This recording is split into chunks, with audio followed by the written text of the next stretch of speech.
Alors pour remplir ses actions au service de l'organisation, le Scrum Master va devoir faire preuve de communication.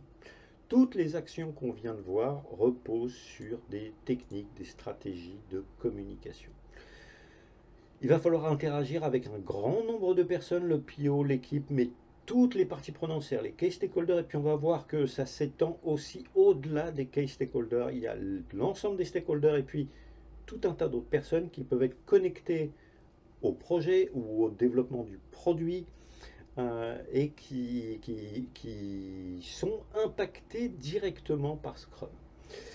Alors, organiser des workshops ou des séminaires, c'est une manière de faire. C'est une manière de remplir toutes les actions qu'on vient de voir là.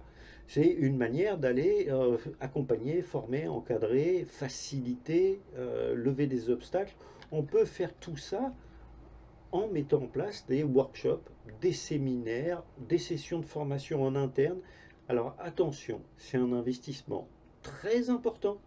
Il faut savoir où on met les pieds, il faut savoir de quoi on parle, il faut avoir déjà beaucoup d'expérience en tant que Scrum Master avant de se lancer là-dedans. Sinon, vous risquez de recommander des choses qui vont aller à l'encontre de Scrum, qui vont aller à l'encontre de l'agilité, sauf que vous ne le savez pas encore.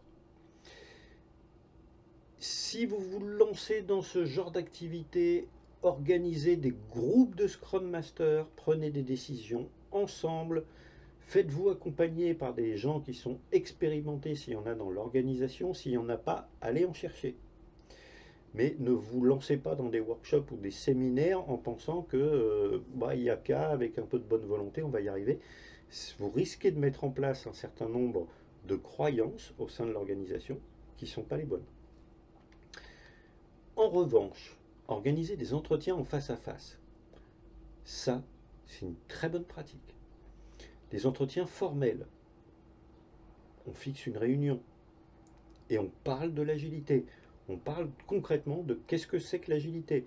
En tant que Scrum Master d'une équipe, vous êtes complètement légitime pour aller voir un manager et lui expliquer quel avantage personnel il a à laisser de l'autonomie à l'équipe. Quel avantage personnel il a à mettre en œuvre un cycle itératif et incrémental pour le développement du produit. Il aura un bout de produit plus tôt, des réactions des utilisateurs plus tôt, il aura une meilleure visibilité sur la manière dont son budget va être consommé, il a beaucoup d'avantages. Vous pouvez lui communiquer au travers d'un entretien formel. Mais vous pouvez aussi communiquer des messages au travers d'entretiens informels, en croisant un manager dans un couloir, à la machine à café, sur un déjeuner. Alors le déjeuner, on est entre le formel et l'informel. Ça, c'est des manières de délivrer des messages, de lever des obstacles, d'aller coacher l'organisation. En fait, ces entretiens informels, ils vont vous permettre de, c'est notre troisième grande activité qu'on peut avoir, semer des graines. Alors ça, c'est vraiment le cœur de l'action d'un Scrum Master. Par exemple, Scrum est fondé sur l'empirisme et le lean. Eh bien, en communiquant des données factuelles, vous communiquez une information empirique. En proposant d'inviter des décideurs à des revues de sprint, vous proposez au product owner d'inviter un décideur à une revue de sprint. Ça lui permet d'avoir de la visibilité sur le développement du produit, de voir comment se déroule une revue de sprint. Il n'est pas obligé de venir à toutes les revues. Mais s'il y a une revue de sprint où on prévoit de faire une démo du produit aux utilisateurs, c'est bien de l'inviter, qui voit comment ça se passe, comment les utilisateurs vivent vraiment le développement du produit, comment on les implique dans le développement du produit, comment est-ce qu'on fait de l'agilité concrètement. Les utilisateurs, s'ils nous disaient au début, oui, cette fonctionnalité, elle est essentielle, c'est bien qu'un décideur soit présent quand ces mêmes utilisateurs nous disent que, ah bah finalement, quand on voit le produit, non, c'est peut-être plus si essentiel que ça. Ça, c'est des informations importantes. Derrière un exemple comme celui-ci, vous pouvez très bien organiser un entretien informel avec ce décideur. Vous allez vous arranger pour le croiser à un moment ou à un autre. Et là, vous avez semé des graines chez lui au préalable, vous l'avez invité à une revue de sprint, vous le revoyez à nouveau, là vous enfoncez le clou. Là, vous lui faites comprendre les principes agiles. Ça, alors, c'est du temps long. C'est du travail qui se fait sur la longueur. Mais là, vous déployez de l'agilité.